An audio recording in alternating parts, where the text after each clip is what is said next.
Nurses are some of the smartest people you'll ever meet. Google Guinness World Book. You know what the hardest education is? The Bachelor of Science in Nursing. My cousin was an ICU nurse, and I was like, that's what I'm going to do. We're all advocates. You're an advocate, I'm an advocate. It just depends on the role that you're in. As nurse advocate, I provide education, resources, and tools for nurses primarily that are involved in a board of nursing investigation, but it doesn't just have to be that. And nurses do not understand that the board is not your friend. Their mission is to protect the public. What should a nurse do if they were ever faced with litigation? Don't talk to them, lawyer up. You lawyer up. You lawyer up, you talk to no one. You say, I'm so sorry, I do want to provide you with whatever you need. I'm going to need to get a lawyer. What are your thoughts about how the media portrays nurses? Oftentimes it's very, very poor. If you Google it right now, it's oftentimes something that's sexually inappropriate. They don't reflect what our general knowledge is. And I think that there needs to be a way better representation. Welcome to the Nurse on Purpose podcast, where we challenge media stereotypes about nursing and spotlight the incredible and diverse roles nurses play in healthcare. I'm your host, Nello. Every week, I'll be joined by a nurse who is reshaping the narrative. From frontline care to leadership, education, innovation, and beyond. Our aim is to show the world that nursing is so much more than what we see on TV. Together, we'll explore how we can collaborate with media and other stakeholders to create authentic and inspiring portrayals of nurses. Let's begin the conversation and ignite change, one episode at a time. Welcome back to the Nurse on Purpose podcast. Today, we're diving into an important conversation about nurse advocacy, legal protections, and the steps nurses can take to safeguard their careers. And we couldn't have a better guest to guide us through it. Today we get to meet Maggie Ortiz, a seasoned nurse, former Board of Nursing investigator, and the founder of Advocacy for Nurses, a platform dedicated to educating, supporting, and protecting nurses. With a career spanning level 1 ICUs, ERs, cath labs, and procedural areas, Maggie witnessed firsthand the challenges nurses face within the healthcare system. Her experience as an investigator gave her unique insight into the legal and professional risks nurses encounter, inspiring her to empower nurses through education and advocacy. Through Advocates for Nurses, Maggie provides consultations, educational courses, and expert nurse/legal nurse consulting, ensuring nurses understand their rights, responsibilities, and protections as they advance in their careers. Whether you're a nurse stepping into leadership, launching a business, or working as a consultant or expert witness, Maggie offers practical strategies to help you navigate regulations and protect your license. So if you're looking to take control of your nursing career while staying compliant and protected, then this episode is a must listen. I'm so excited to have you on the podcast today, Maggie. You're welcome. Thank you for having me. I love speaking about this topic. Clearly, it's just near and dear to my heart. Awesome. Thank you so much for being here. So let's start at the very top, which I always love to do.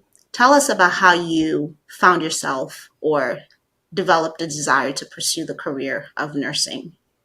Well, I mean, in full transparency, I cannot say that I was, young, had a stethoscope around my neck, thinking I'm going to be a nurse. I am not a fifth or sixth generation nurse. I actually was going to join the military. I left home when I was 17. I was in ROTC. I was going to join the military, but I got pregnant at 19 and I was not willing to sign over my child.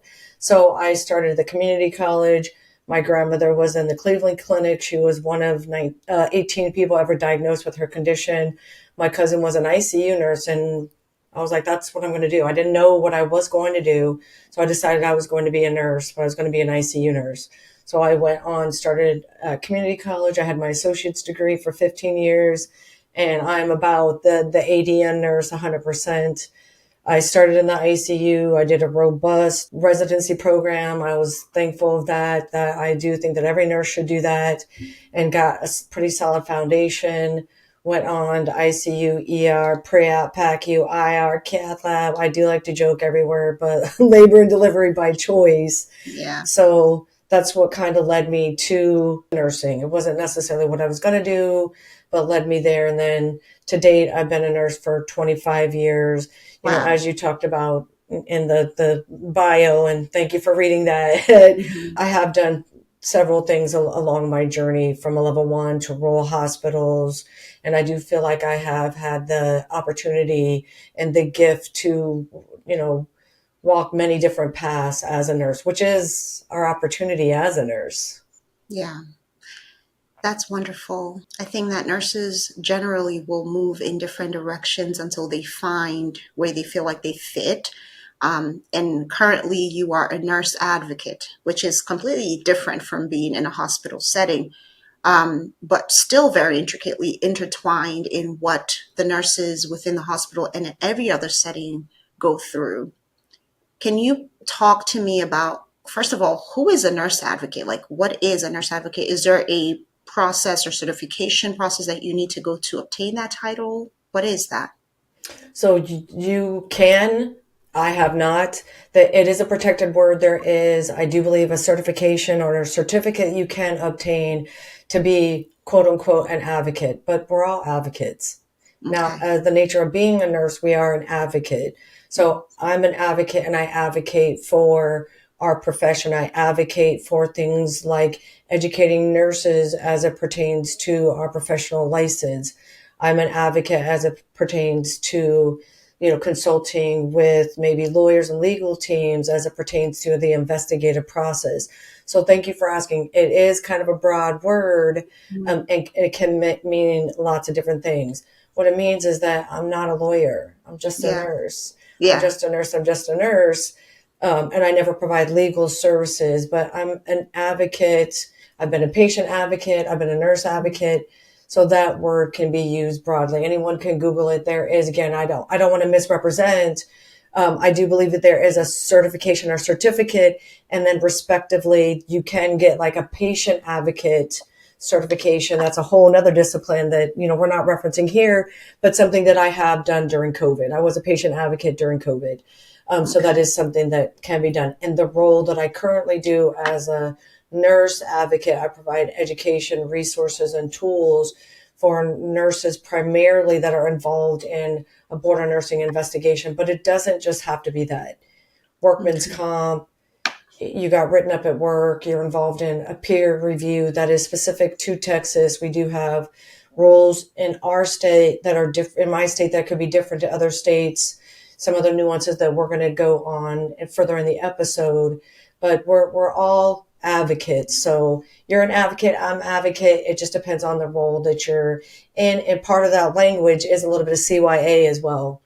Correct. Mm-hmm. So I'm just an advocate. I'm not a lawyer. I never provide Mm-hmm. legal advice. That's perfect. I think a lot of nurses will benefit from your work, and a lot of nurses have just in talking with you, because until you go through the process of litigation or investigation, you don't know what you need. And at that point, that's where you step in.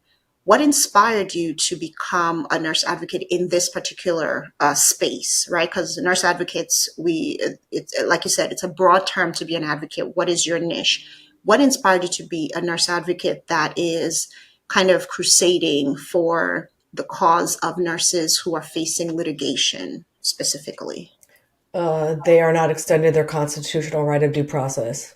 Mm, yeah. Let that sink in, folks, because that's real. And when I was within an agency, that became evident real quick. And I had already been practicing for 15 years. When you've been a nurse for 5 years, under 5 years, you can't look up. You can. You're drowning in medical terminology still, process, workflow. You are not an expert, and it doesn't matter what industry that you are in. Think about trades, going back to the beginning of time, welder, you know, some of these things, those are, you know, you're an intern. You're still an intern when you're less than 5 years. I'm 25 years in. I promise you, when I was under 5 years, I wasn't able to look up. You get 10 years in, oh, you're looking up and you're looking around, and you know that you are involved in business. You are involved in what we call the business of healthcare. And then as you get further along into that journey, you just unfortunately get a little jaded up. So I was 15 years in when it becomes, evident to me within a short period of time that nurses were not being extended due process when they're under investigation. So what does that mean and what does that look like? Because that's real broad. You get sent a letter from a board of nursing about a case or an incident that was 2 years ago, and you're asked to respond in 30 days with nothing else. Just here's two initials and some numbers on a date 2 years ago or a year ago, 6 months ago. Do you remember what you had 3 days ago for lunch? But you see what I mean? That's not fair nor just. And that became really evident to me when I was within agency. That became apparent, but it became very much more apparent when I left the agency and then I crossed over. So second crossover to legal nursing was an expert in civil litigation. So I can't remember if it was a cath lab case or an ICU case. And I'm like, wait a second. If someone's involved in civil litigation as a nurse, they're going to get full due process. There's going to be even an expert involved. Me, who's going to opine or give their opinion whether there was deviations in the standard of care. More often than not, folks, that's not going to happen in older nursing case. Good luck. And I've seen that across the United States. So if that's not a profound lack of what is due process, I don't know what it would be. And nurses do not understand that the board is not your friend. Their mission is to protect the public. So that really changed my life. I know that there was an original question. I apologize. I got lost into it, but that's my why. That was my aha moment. That's Absolutely. What changed my life. Yeah, absolutely. That you would think that nurses who are pouring into their patients and doing all that they can to protect their interests would also be protected when the time came. And you weren't seeing that to be the case, is what I'm gathering. And then it becomes even more profound and to more fruition when I see that it's happening not just in my state, but across the United States. And then I doubled down. I mean, I went to my representatives and I said, hey, no one ever sees the board. And they're like, that's cute, whatever. And I'm like, well, let's call some people. Who'd you like to call? Because I already did. I did my homework. And so it does come to fruition by calling, contacting different offices because every state is different. My state, I do have a traditional board of nursing where the governor doesn't oversee, the public health committee doesn't oversee. And as they're sitting there, like, how's this possible? I said, I know, and you're sitting in my house, folks. So I'm probably going to need you to do something about that because that's egregious. That's affecting nurses. That's affecting my people. If there's something that's happened, what will be the process to have their case looked at? What if something false is made? Is there something in place, folks? And that was not only shocking to me, but some elected officials as well. Yeah. Now, you are on your way to pursuing your law degree. Is that correct? Yeah. Took the test last summer, so applying to law school just because I do feel very driven. I do feel oftentimes that I do walk alone. Administrative lawyers or lawyers who represent primarily nurses, because nursing boards are a little bit more egregious than medical boards, and physicians have lawyers. They have money. They lawyer up from day one, where nurses will be like, no, just talk to the board. It's not a big deal. And they don't have lawyers. So it's an issue. It's a concern. So administrative lawyers also know it. It's very profound in that community. So I just feel like I don't know what else to do. So I am pursuing law school at 51 because it's just, I'm called to something bigger than myself. I'm not called to nursing. I'm called to nurses. Yes. Oh, wow. I love that. I love that you said this. You know what? It's never too late. Big congrats on pushing forward and pursuing that law degree.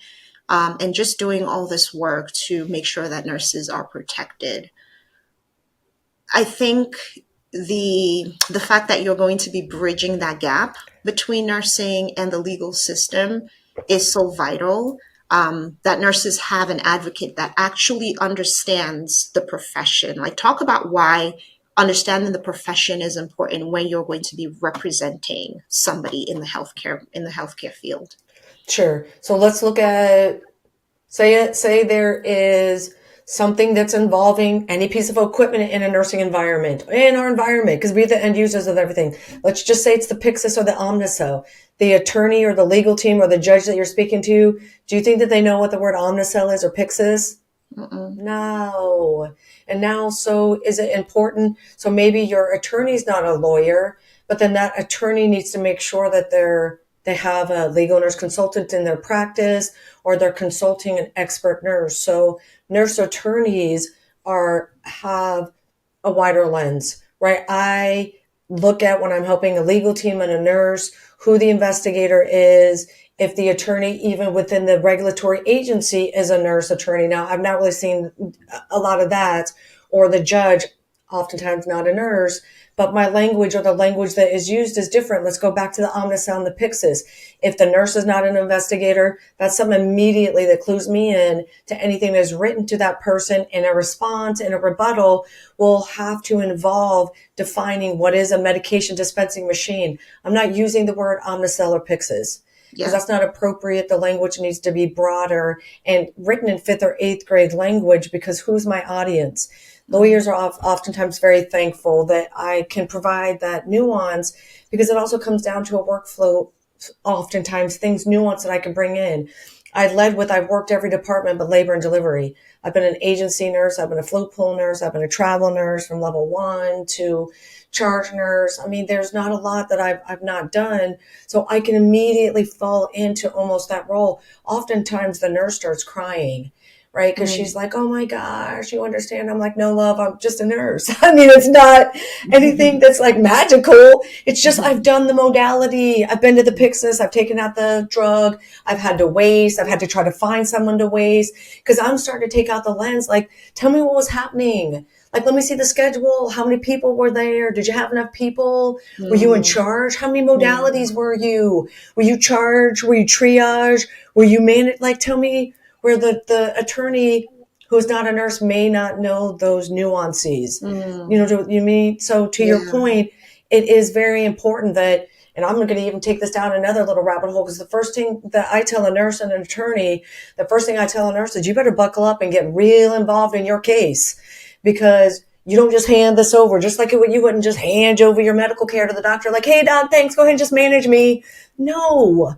Buckle up. Explain stuff. Who knows the medical record better than you do, or the instance? No one. Absolutely. No one knows all of that. So having a nurse attorney, having an expert nurse, I know I got way long-winded. No, I love it. Is very important. Very, very important.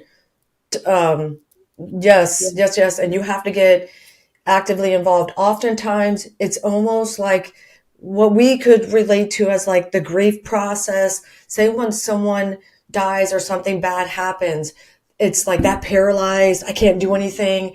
Then they start moving through these processes, and sometimes I have to pull them. I'm like, nah, we're in, I'm so sorry, you'll have to come back to that phase, but you got to start acting now.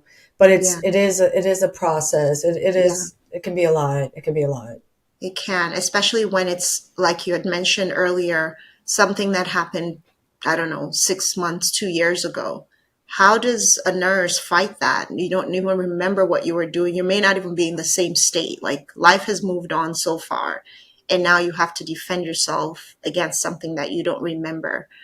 So very key to have somebody who understands both systems, the legal system and the healthcare system, right?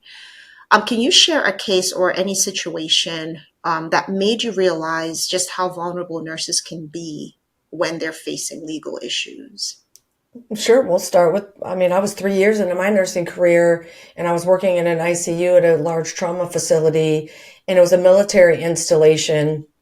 And because it was a military installation, and we were like, this was like during Iraq. And so we were like at, code yellow or whatever. People just couldn't roll on and off a military base. It's not how it works. So I say all that to say, the bed that the patient needed to be on, you can't just snap and it can just arrive. Patient couldn't be moved, was grossly unstable, had femoral access. in their groin, was on continuous renal replacement. Any ICU nurse already knows if they're on CRT, come on, folks. So I was documenting, because it's a deviation from the standard of care not to turn a patient, folks. And we won't even go down that rabbit hole because I'm seeing more and more of this, especially these younger nurses. And I was documenting the amount of pressure in the bed, because they were on a high dollar bed at the point that I took care of them, but I wasn't able to turn them. I was reached out to, so civil litigation, not board of nursing. So there's 3 different types of litigation: board of nursing, or administrative, or your regulatory body that's giving you the privilege to practice. Civil, I'm going to sue you. There's medical malpractice, or criminal. So this was civil litigation. The family was suing, or the patient was suing, because they developed an unstageable pressure ulcer when they were a trauma, landed in the ICU. They were grossly unstable. They lived, but because they were on pressors, they were maxed out. There were other nurses involved. One of them was found civilly negligent. I was not. I documented, I'm going to go blow people's minds, but I was writing on paper. And so I was documenting all that stuff. And some of the stuff, the courses that I create are about documentation. Why? Yeah. 3 years in, that saved my career, saved me. 25 years in, I know 100% that the documentation is a huge piece, and that did protect me. Now that one of the other nurses that was found civilly negligent because her husband was active duty, and now we're going to go cross over to a board of nursing. You do have to report that to a board of nursing. And because she moved, because her husband was active duty, she didn't keep her address up to date. Another requirement by the board of nursing. They reached out to her because they did note that she was civilly negligent in a case.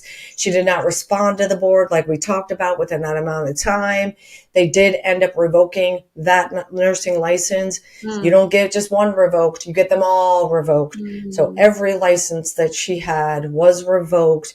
There is no double jeopardy for us. I have since hoped her to get that license back, because there's a certain amount of time after revocation that you can apply for licensure. In the state that she lives in, single state, she was able to get that. But that case right there, yes, that opened my eyes to, and this is well before I'm at the board of nursing. So this is 13 years before I go to the board. Then when I go to the board, you want to talk about eye-opening. That was not even one case, all of them.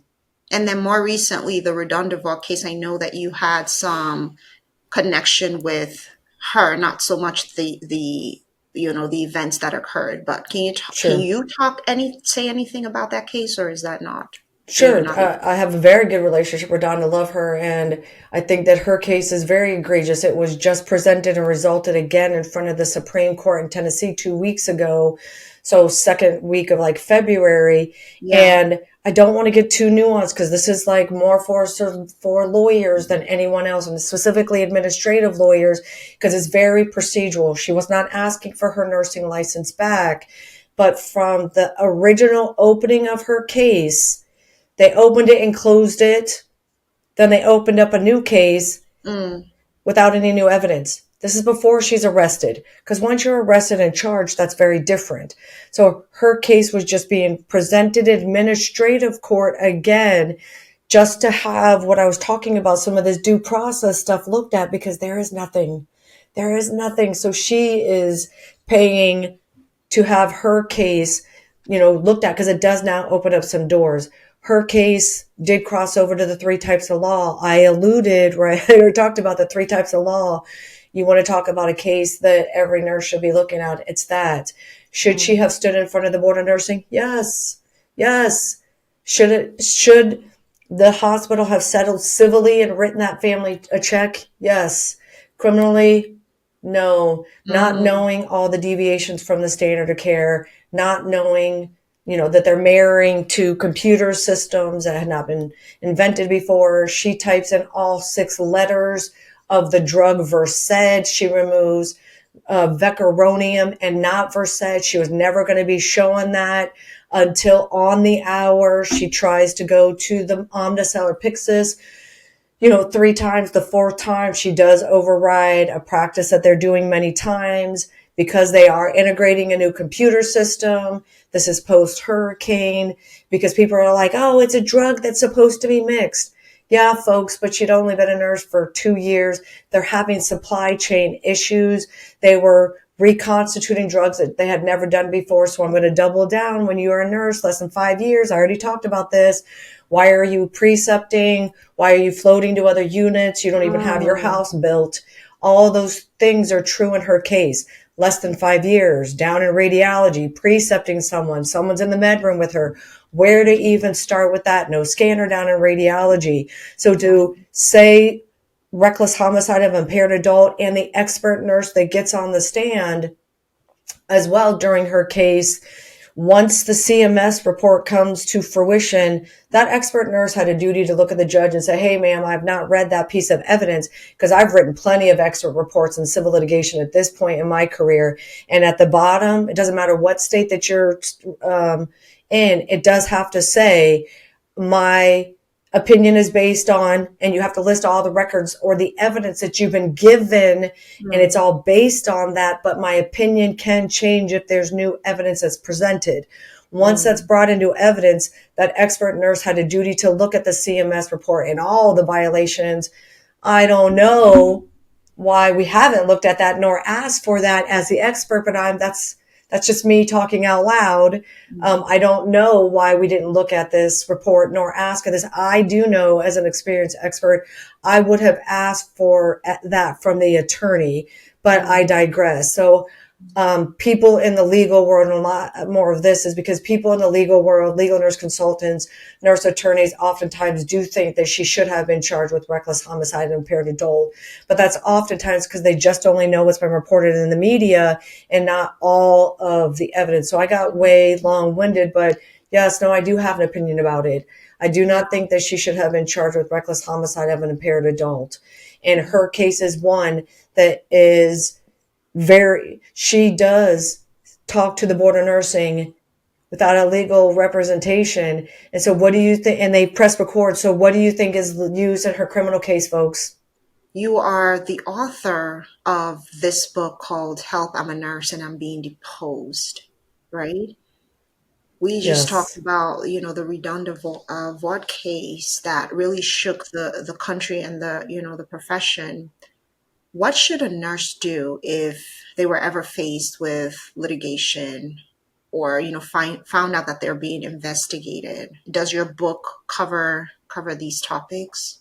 So great question. My book doesn't cover the topics as it pertains to being under investigation by a board of nursing, but I have free resources on my website as it pertains to that. The book is about civil litigation because you can't call me. You can't consult with me. You have to speak to the lawyer. Let's just say you're at a hospital, they reach out to you and say, hey, someone's suing, you're involved in the case, you're going to be deposed. And so I talk about what your rights are as a nurse as it pertains to if you're involved in civil litigation, because the first 3 to 10 minutes of your depositions, they're going to say who prepped you and you're not saying my name. So, if your attorney is able to help prep you, but it's not appropriate for you to reach out to anyone else to speak about the case. But I do want you to know that you have rights. So the book starts off with, like I'm in the hospital, I get a call from legal, and you run to your bestie on the floor like, oh my gosh, they just want me to come down and talk about there's a legal case. And I kind of walk you through like what you should wear, what you should do. You don't go on your break or on your lunch. No. You need to go on your day off. You need to clock in. You don't access the medical record without the attorney, Bob, from the organization. Bob, what's the petition number? And you're writing something in the medical record because why are you opening it up, the medical record? So things sometimes that nurses don't realize, because I've seen them do things where they're not even employed at the organization and they're accessing the medical records, or they're doing some suspect things. And I'm like, whoa, hold on, back it up. So you can't do those things, but you do have rights. Because if you're like me in the civil litigation case that I was involved in, I didn't even know what that meant. I get a letter with the petition, my name and hundreds of other nurses' names is on it. And what does that mean? Yeah. What does that mean? But there's a difference between where I did a blood sugar on a patient for you. You asked me to go run. Hey, can you do a blood sugar? Oh my gosh, I see you got the kilometer. Help a sister out here. And I go run them. Hey, it's 52. And now or 74 because I'm going to act if it's 52. Sorry. But I'm like, no. But you see, but now my name is in the medical record. Yeah. But you're the primary nurse. Let's say it's 52. I told you it was 52. Mm-hmm. You didn't do anything about that 52 and the patient had a poor outcome. Now, am I going to be maybe a little bit more involved? Possibly, because I'm an RN. I can't just walk away from a person with a blood sugar of 52.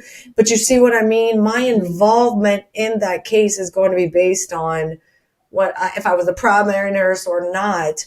And so those are things, if you're involved in civil litigation, you do need to take into consideration, and you do have rights. So border nursing or a regulatory agency, and I do oftentimes use those words interchangeably, but that's all under administrative law. So 3 types of law. Administrative is the rules and regulations, what afford you to even call yourself a nurse. It's a whole nother topic. Mm-hmm. And then you have civil, where I'm suing, and then you have criminal. In cases like Redonda, we have seen hers did cross over to all 3 types of law. So if you're involved in civil litigation, bringing it back to the original question, that's the book. That's the reason why I both wrote the book. But there are plenty of things that you could take away from it if you're involved in any type of litigation, because I do talk about things like what you should wear, things to say, you know what I mean? Just some things that you should know as your rights. If you can't remember it, you do have your own practice. When you walk into whatever your modality it is, so let's just say I'm walking into the cath lab. When I go and before I'm going to bring a patient in a room, I have a routine. You can say, in my normal practice, this is what I would do or what I do. I may not have an independent memory of that. I can reference the medical record, but in my normal practice. So some of these things I talk about in the book that could help with any type of litigation that you're involved in. So thank you for asking. It's just a short little ebook. It's on Amazon. It's on my website. So you can access it either way. If you want the PDF form, it's very expensive to publish, folks. It's very expensive to publish. So Kindle is your friend, as well as if you want, you can print it out. I do have the PDF form. So thank you for asking.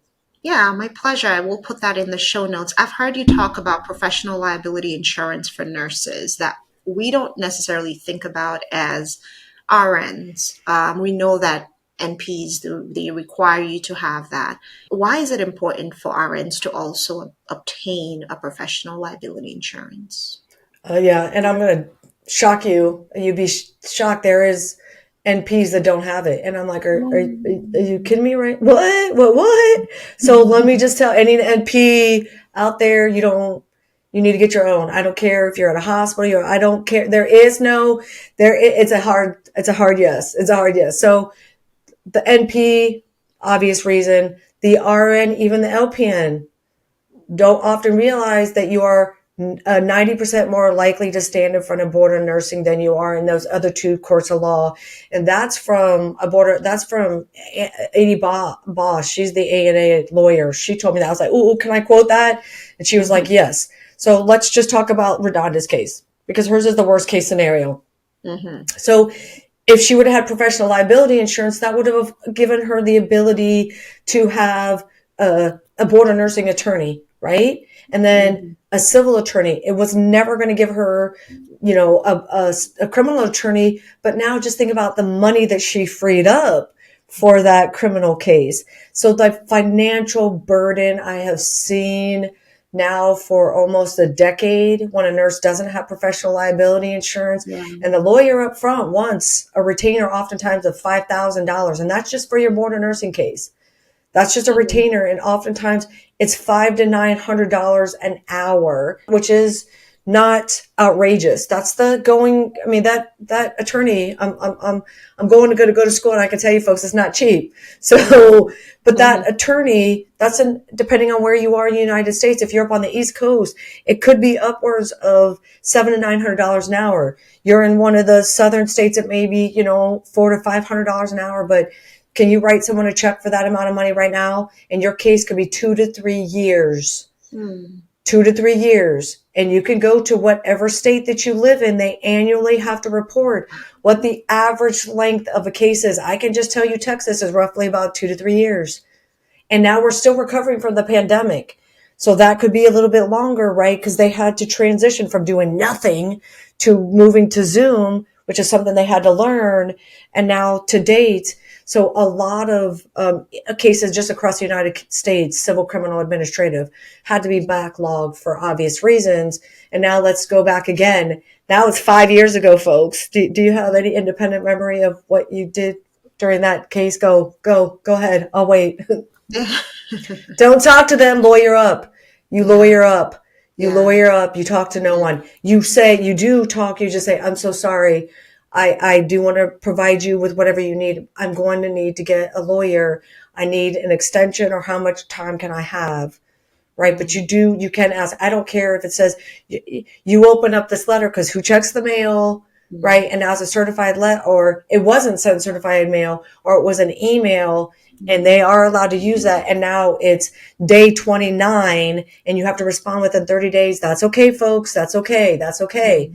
You can reach out to me, or you can just reach out to them. You can, because sometimes they're like, can I reach out to them? Yes. I just got this. I'm so sorry. I need an extension. Just ask for an extension. But don't panic. If you don't respond to them, they're going to send that letter oftentimes 3 times, and then they will revoke your license. Okay, so speaking of reaching out to you, let's briefly talk about what are the services that you provide when a nurse reaches out to you. Sure. So, and never legal advice. It's always, a lot of times it's support. They're the first 10 minutes are crying. Oftentimes it's just heartbreaking sometimes because it's scary. They're just scared. So we go through, okay, what is it that you actually have? Or they'll call me like, I think I'm going to be reported. I'm like, okay, calm down. I think I'm going to report it, or, my organization says that I've been reported.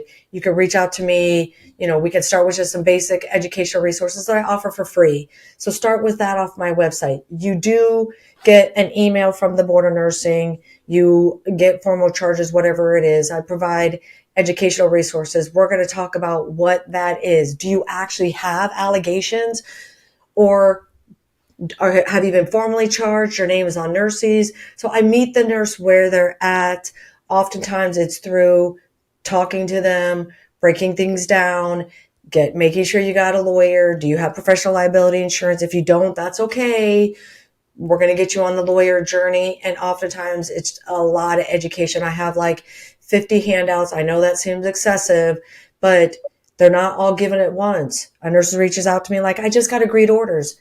So then that's when I provide them with some verbal stuff. You can book a consult with me. I offer services where you come on board and you can consult with me. You get 3 hours a month, because it can be a lot. The first, month is busy, right? I'm looking at documents, we're doing stuff. And then as we move along through the 2 to 3 years, it could be I'm providing you with those tools. So you get the education, you get the resources. If a lawyer reaches out to me, then it's something, different. Lawyers reach out to me as well, saying, hey, I have this nurse, I have this case. What are your thoughts? Let's look at it. Depending on, I'm doing that right now. Will give me a little verbal report. Oftentimes I will say like, I will look at it and give you some advice, but there's already deviations. I can already see that there are deviations, but let's look at the allegations, because those can be rewritten. Let's look at the violations. I'm always thinking a year from now, 2 years from now, will this end a nurse on the National Practitioner Database, on the OIG? So I'll go to that nurse's board or nurse regulatory body and maybe offer up a different violation to the attorney to write in the language of whatever that the nurse is going to have to sign, which is called orders. It'll be in some form of an agreement that they're going to have to say, yes, I deviated from the standard of care, but I try to get that as fair and just as possible, because it will be on nurses forever, for life. Yeah, that can be scary. Yes. One question about the difference between these roles: the advocate, the legal nurse consultant, and the lawyer who's also a nurse, right? So I already know that as a lawyer, you'll be able to provide legal counsel and you'll be able to represent your client in court. So I get that part. How about the advocate and the legal nurse consultant? Because legal nurse consulting has gained a lot of traction over the years, and people are always like, what do they do? And, how can I become one? And what is the difference between being an advocate? So great question. So I also have created a course for this. So I teach nurses how to cross over. So I have a course on my website as well. So it's Intro to Legal Nursing, and I break down some of this stuff because a legal nurse consultant, there is a certificate and a certification that you can sit for. I've not done either. You do not have to. You can be a legal nurse consultant, but I don't write, like you don't see LNC behind my name or little c LNC behind my name. Those are different designations afforded by the American Association of Legal Nurse Consultants, AALNC. Please, if I said that wrong, please correct me. But so they set that standard. They have that test. They have that exam. It's kind of like a board certification. But a legal nurse consultant can work in a law firm, can work in that hospital where I said you might have to go down to risk management or legal. There might be a legal nurse consultant there or a nurse paralegal. Legal nurse consultant is a very broad term. It's almost like saying car. Now I say that, but I also said that there's a designation for that. It's just as a culture, we use that word, but it does mean a lot of things. Expert nurse, investigator, those are all the types of legal nursing, and there is different designations. So as when I was hired in the capacity of an expert nurse for civil litigation, that capacity was very different. Then when I was as an investigator, my capacity, and I use that word when I'm teaching legal nurses, is very different. An advocate, the capacity that I'm hired in is very different. So when a nurse reaches out to me and I'm their advocate, I'm not working for the law firm, right? Because that could be a form of bias, and I'm unbiased. Always in any of those roles that you ever assume in any nursing role, your duty is right to be unbiased. So thank you for clarifying, and asking that clarification, because we're all advocates, whether it's a nurse advocate, patient advocate. So it is the capacity that I'm basically hired in. So when the nurse reaches out to me, the services that I provide are different. When the lawyer reaches out to me, I may not talk to the nurse. I may never talk to the nurse, right? Because I'm not hired by the nurse. By the nurse. I'm unbiased. Hired by the law I'm firm. always unbiased. Because again, any nurse that's worked with me will tell you, like, Maggie's real. She's going to tell it to you real. But that's what you want. And that's what the nurses say. Because if you did deviate from the standard of care, we need to talk about it. Just like any defense attorney, you know what they want to know? The counter argument. Any case that I've ever looked at for any type of litigation, I am unbiased. Anyone who opines or gives their opinion about anything, you're just producing what the deviations are from the standard of care. And as the nurse defending your license, you need to know that, because there could be mitigating circumstances around that. And once that's brought to your, to fruition, it could be that, oh my gosh, well, there was only 3 people and we needed 12. Well, do you think that's a big deal? It is. But so once those things are identified, but always it does depend on the capacity that you are hired in. But I think every nurse should be a legal nurse, because once you cross over or you have any kind of exposure to legal nursing, you're like, wait a second, your documentation changes, your perspective changes. And any nurse, again, can cross over to be a legal nurse. Even nurses that have had criminal conduct or border nursing investigations, I have seen even on job postings at the bottom, well, the law firm will even say, even if you've had criminal litigation or whatever, it's okay. You may just not be the expert nurse, right? Because you'll be torn apart, but you could still work within the law firm. You could still be a legal nurse consultant. You can still be a paralegal. So there are still things that you can do. So thank you for asking. Nurses are some of the most amazing people I know, and our capacity to do lots of different roles goes far, far, far beyond just the bedside. Yeah, and thank you for being a great part of that, and really for fighting for nurses. I love that you said you were called to nurses, not necessarily to nursing, but to nurses. Well, it's both, all right, because nurses make up the nursing profession.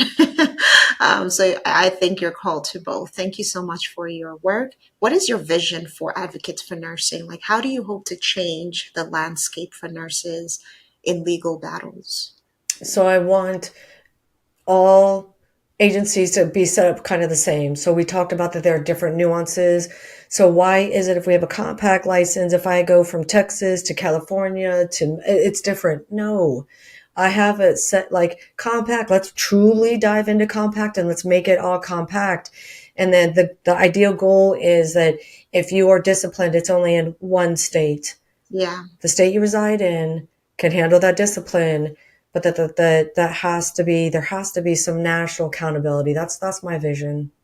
Yeah, wonderful. Thank you so much, Maggie, for sharing your heart, your passion, and your journey with me. I want to quickly navigate to our media portrayals of nursing, and just talk about your thoughts. If you have seen any shows or currently do, what are your thoughts about how the media portrays nurses?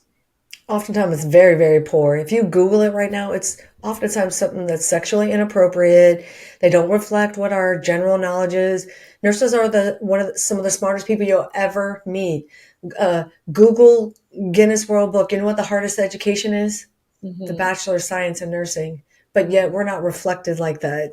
It's oftentimes very poor. And I think that there needs to be a way better representation of, we don't practice under the doctor, folks. That's where we're not following behind the doctor with a charge. We're very autonomous. We have our own practice. We have our own accountability. And yes, are there some things that are getting a little bit better, but oftentimes the portrayal is, look what this nurse did or that nurse did. And I'm just like, wow, that doesn't always have to be bad. Come on. Yeah, yeah.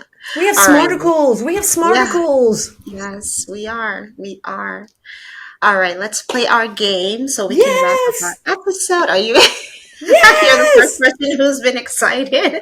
Everyone else is nervous. Well, I mean, I'm nervous, but You um, got this. You got this. All right, let's shake it around and pick one out. I'm kind of hoping. I'm kind of well, I hoping think for. everyone knows what my obvious go-to is going to be. It's going to be something around Let's see. like, Let's see. Let's okay, see. okay, okay. Okay, so what I have here is drama. And I feel like drama is broad. So I will recommend that you maybe pick something like a Law and Order SVU type forensic nursing show. So I've cheated because I've given you what I want you to talk about. But the category said drama, so please feel free to be as creative as you want to be. I think that there needs to be almost like how like 007, like Bond, they changed it over from like the 60s and 70s where, the woman is portrayed as like a sexual object. And then you see where we move. And I think Halle Berry is like the first one that you see where there's like a powerful woman that is rolled out like, no, I am I am your second. I Yeah. am the number two here. And I think the one previous to that, like she was like a neuroscientist. So it's the brain and the bronze. So I want something like that, as where a representation of nurses somehow in a drama format where there's like a case, but it's it's a nurse solving the case. It's like, the ones with the brains, like it's, I say her, but I don't want to be sexist, but I do. I mean, the majority of us are women. I do want it to be us. It's just, like cuts the, figures it out and it's, we get down to the bottom of it. So it truly represents our contribution. We create the workarounds. We do everything. They'll put something in our environment and we're going to create 12 workarounds. So I want it to be something around us solving something or inventing something. We're the engineers, the scientists, the innovators, the creators. We are brilliant. So I want it to be a dramatization around something where we're creating. Yeah, absolutely wonderful. Thank you. That was great. I knew you got it. All right. Where can people find you to connect with you and support your work and just get some of your resources? Sure. So I don't get crazy. Advocates for Nurses, Advocates FOR, or the number 4. I'm on every social media platform. My logo is pretty visual. So it's, the stethoscope with the nurse. I did choose that.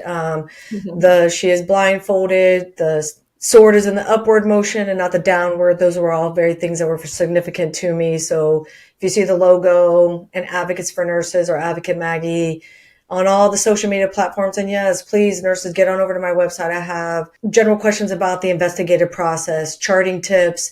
And then if you do want to become a legal nurse, some tips as well. And then podcasts that I've been on. A nurse instructor reached out to me the other day and just said she heard me on some podcasts and it really helped her. So just check all right there on the homepage of my website. It's kind of like my link tree. So you can just go there. I know nurses don't want to go to 12 different places. So if you go to my website, you'll be able to get to whatever you need. It should be in, Wonderful. a clickable fashion. Thank you for asking. Everything will be in the show notes, including the PDF, the book, and all of your links, all your socials. Really appreciate you being here. Last question. Who would you recommend to be a guest on the show? Dr. Susan Davis. Okay. Rescue RN, Reaction Ready. I'm co-branding with her, doing the documentation piece for her around codes. Should check her out. Yes, I will do that. It's been such a pleasure having you on here as a guest. Thank you for stopping by. Thank you for sharing just all this insightful information with my guest. And thank you guys for tuning in to today's episode. Please do all to like, share, and subscribe. Let's keep leading. Let's keep advocating together. We can change the narrative of nursing. Until next time. Bye-bye. Bye.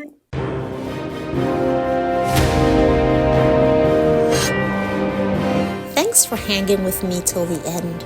I hope you gained some valuable insight into the world of nursing. If today's episode inspired you, please like, subscribe, and share with someone who needs to hear about the amazing work nurses are doing. Let's keep breaking stereotypes and reshaping the narrative together. I'll see you next time.